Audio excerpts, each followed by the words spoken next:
Kumusta kayong lahat? Hiyori nga pala ng Wano Kuni Anime. Ito na fam ang makapanindig balahibong mga patikim natin para sa paparating na chapter 1162 ng One Piece.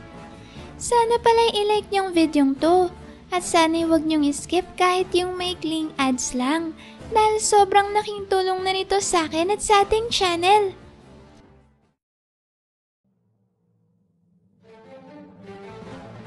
Unahin na natin fam ang tampok na cover ng latest chapter kung saan makikita nating nagtatapos na ang storya ng paglalakbay ni Yamato sa Wano. Dito fam ay may ilang ring mga pasabog na pinakawalan si Oda, katulad na lang ng pagkakabilang ni Gekko Moria sa Kuzuki clan at ng illegal na operasyon na pinatakbo ng dating Flying Six member na si Usu sa Wano.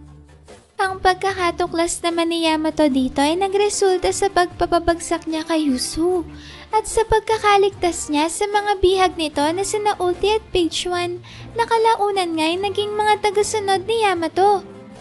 Yun nga lang fam, ay bukod sa mga yan ay wala nang iba pang pasabog na nangyari sa cover story. Ang buong akala kasi nating mga One Piece fans ay dito na natin malalaman kung ano ba talaga ang kinahinatnan ni Kaido at Big Mom pagkatapos silang mapabagsak ng mga pirata ng bagong henerasyon sa naganap na matinding digmaan sa Onigashima. Pagkatapos kasing mapatumba ng supernova, si Kaido at Big Mom ay bumagsak silang dalawa sa magma chamber sa ilalim ng Wano. At pagkatapos nun ay tsaka naman nag-erupt ang isang underground volcano na nakapwesto sa dating kinalalagyan ng isla ng Onigashima, kung saan nga direktang nasabugan ng dalawang dating Emperors of the Sea. Kaya naman fam, ngayong nalaman na natin na hindi pa rin nilinaw ni Oda sa cover story ni Yamato ang totoong nangyari kina Kaido at Big Mom, ay nananatili pa ring isang malaking misteryo kung buhay pa ba silang dalawa o kung tuluyan na ba silang nasawi sa naganap na pagsabog ng bulkan. Kayo ba fam, ano sa tingin nyo? Maaari nga kayang tuluyan ng binawian ng buhay ang dalawa sa mga halimaw na pirata ng old era na sina Kaido at Big Mom? O posible kaya na muli silang ipasok ni Oda sa kasalukuyang takbo ng kwento sa Elbaf Arc? At ngayon nga fam, natapos na ang cover story ng paglalakbay ni Yamato sa Wano, ay sino naman kayang mahalagang karakter ang susunod na itatampok ni Oda sa panibagong cover story? At saang lugar naman kaya ito gaganapin?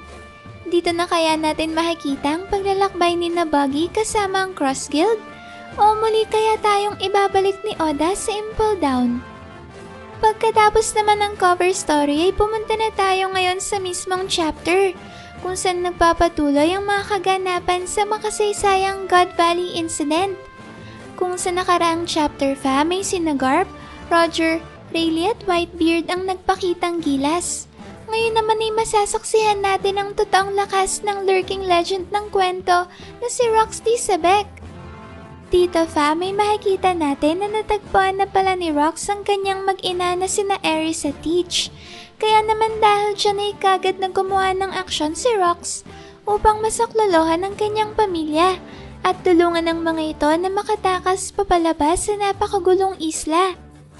Bago naman nga tuluyang makaalis sa islang mag-inay, sinabihan ni Aris ang kanyang asawa na magkita sila sa isla ng Lulusya kapag natapos na ang kaguluhan sa God Valley.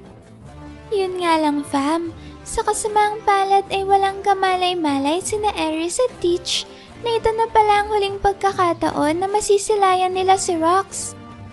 Grabe fam, nakakagulat talagang malaman na sa Lulusya pala dumiretsyong mag-ina pagkatapos ng mga pangyayari sa God Valley.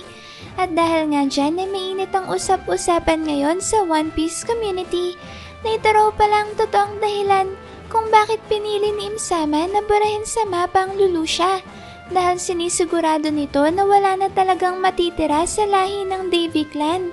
Lalo na at sa Lulusya pala nanirahan sina Aris at Teach pagkatapos silang makatakas papalayo sa God Valley at makaligtas sa madugong human hunting tournament ng mga Celestial Dragons. Ibig sabihin yan fam ay hindi pala talaga ang Lulusya Kingdom ang unang isla na pinasabog ni Im-sama at ng world government, Dahil ayon nga sa kasaysayan, ay nauna nang mabura sa mapa ang isla ng God Valley. Kaya siguro fam sa isla rin ng Lelouch unang hinanap ni si Blackbeard pagkatapos itong paslangin ang dating 4th Division Commander ng Whitebeard Pirates na si Thatch. At ito nga ay dahil alam ni Ace na sa Lelouch Kingdom talaga lumaki si Teach. Siguro fam ay naghanap ng lead si Ace sa Lelouch kung saan niya maaaring matagpuan si Blackbeard sa panahong yon. At hindi naman nabigo si Ace dahil sa Lelouch nga siya nakakuha ng impormasyon kung saan sunod na hanapin si Blackbeard. At yun nga fam ay sa Banaro Island kung saan naman nga sila nagkaharap. Ang mismong laban na yan fam ang siyang naging mitya upang magsimula ang isa pang makasaysayang pangyayari sa kasaysayan. Walang iba kundi ang Marineford War na digmaan sa pagitan ng Whitebeard Pirates at ng mga kaalyado niyang pirata laban sa pinagsamang pwersa ng Marines at ng 7 Warlords of the Sea. Nakakatuwa tuloy isipin fam na mukhang sa Lelouch Kingdom rin nangyari ang eksenang to, kung saan napadaan ng barko ni na Whitebeard nung kasama pa nila si Oden. Ito na nga fam ang pagkakataon kung saan nagmakaawa si Teach kay Blackbeard. Napayagan siya nitong sumama sa kanilang barko at maging bahagi ng kanyang crew. Dahil dyan fam ay mapapatanong ka na lang talaga kung alam kaya ni Whitebeard na ang uhuging batang ito na pinayagan niyang sumama sa kanyang crew ang mismong anak ng kanyang dating kapitan na si Rox. Pagkatapos niyan fam ay sunod namang pinakita sa chapter si Big Mom na ngayon ay kakaagaw lang ng Uwo-Uwo no Mi Model Azure Dragon mula kay Ivankov. Malalaman natin dito ng mythical Zoan Devil Fruit na ito pala ay pinaplanong ipakain ni Big Mom kay Katakuri. Subalit habang tumatakbo papalayo si Big Mom, ay sakto naman siyang inambush ni Kaido upang agawin ang daladala niyang mythical Azure Dragon Fruit. Pagkatapos naman ngang ma-ambush ni Big Mom ay doon na biglang inagaw ni Kaido ang nasabing mythical Zoan Fruit at dali-dali itong kinain.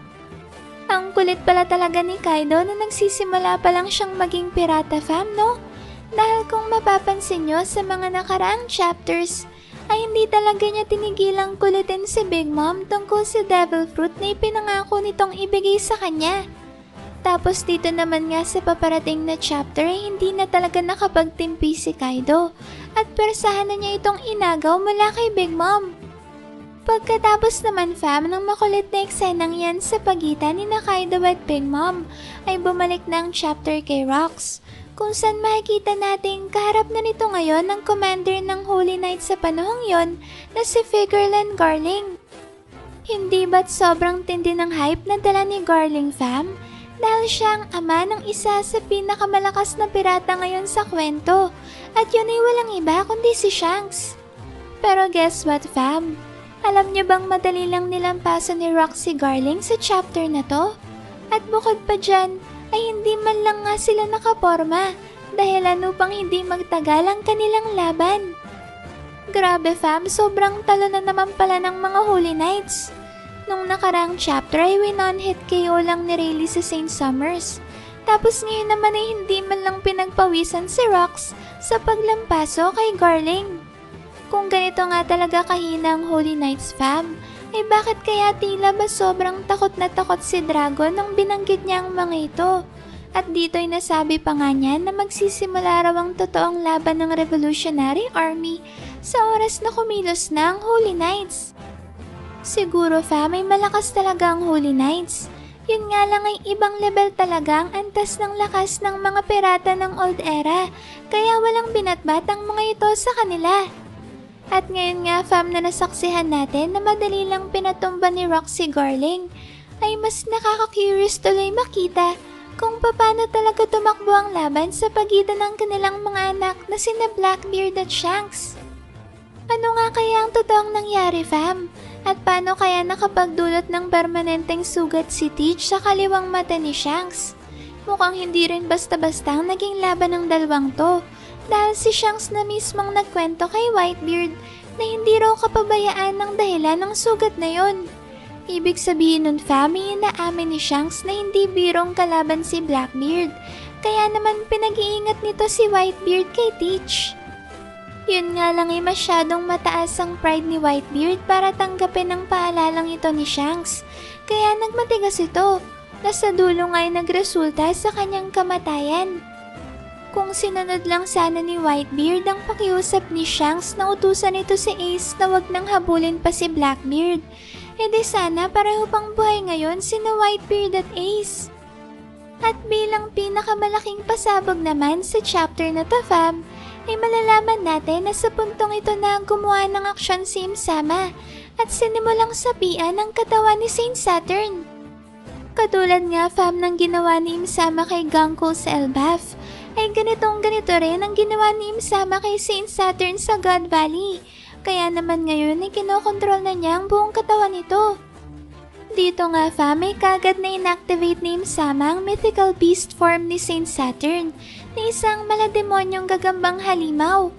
Hindi pa nga dyan tumigil si Im-sama dahil kagaya rin nga ng naganap sa Elbaf Arc, ay tinransform nito ang mga natitirang miyembro ng Davy Clan bilang mga demonyo, kagaya ng nangyari kina Dory at Brogy at sa iba pang mga miyembro ng Giant Warrior Pirates. Sa kabila niyan, fam, ay hindi naman nagpatinag si Rox at madali lang rin niyang pinabagsak ang mga demonized version ng Davy Clan. Kaya naman dahil dyan ay direkta ng kaharap ngayon ni Rox si Saint Saturn na kasalukuyan ngang nasa ilalim ng kontrol ni Im-sama. At sa napakatinding pasabog sa dulo ng chapter na to, ay makikita natin sina Whitebeard at Kaido na sinamahan ng kanilang kapitan sa pagharap nito sa pinakamalakas na individual sa mundo na si Im-sama. Grabe, fam, ngayon lang natin nalaman na hanggang sa huling sandali pala ng buhay ni Rox ay kasama niya pa rin sa laban sina Whitebeard at Kaido. Nakaka-excite tuloy makita ang mismong panel kung saan nakatayo sina Rox, Whitebeard at Kaido habang maangas naka face to face si Im-sama sa katawan ni Saturn. Ayan, fam, malapit na nating malaman kung ano talagang nangyari sa God Valley at ang totoong dahilan kung paano nasawi si Rox. Base nga sa huling eksenang yan ay para bang napakalabo talagang mangyari na magtulungan sina Roger at Gar para pabagsakin si Rox. Dahil ang kalaban ngayon ng Rox Pirates ay ang mismong pinuno ng napakasamang world government. Maliban na lang talaga, fam, kung si Rox mismong siyang makontrol ni Im-sama at matransform bilang isang demonyo. Siguradong mas lalakas pa ng sobra si Rox kung mangyari yon. Kaya kakailanganin talaga na magsanib persa ni Garp at Roger. Pero kayo, fam, ano sa tingin nyo? Si Im-sama kaya talaga ang totoong dahilan ng pagkasawi ni Rox? Ano kayang magiging sunod na aksyon ni Garp at Roger sa sitwasyong to? At kung alam talaga ni Garp ang totoong kulay ng world government, ay ano kaya ang dahilan at hindi pa rin siya tumatalikod sa Marines kagaya ng ginawa ni Dragon? Kayo na lang, fam, ang bahalang mag-comment dyan sa baba kung ano pang masasabi nyo sa napakabangis na chapter na to, Maraming salamat, fam, sa solid at walang sawa ninyong pagsuporta sa akin at sa ating channel. Sana'y palagi kayong ligtas at nasa mabuting kalagayan. Mag-ingat kayo palagi.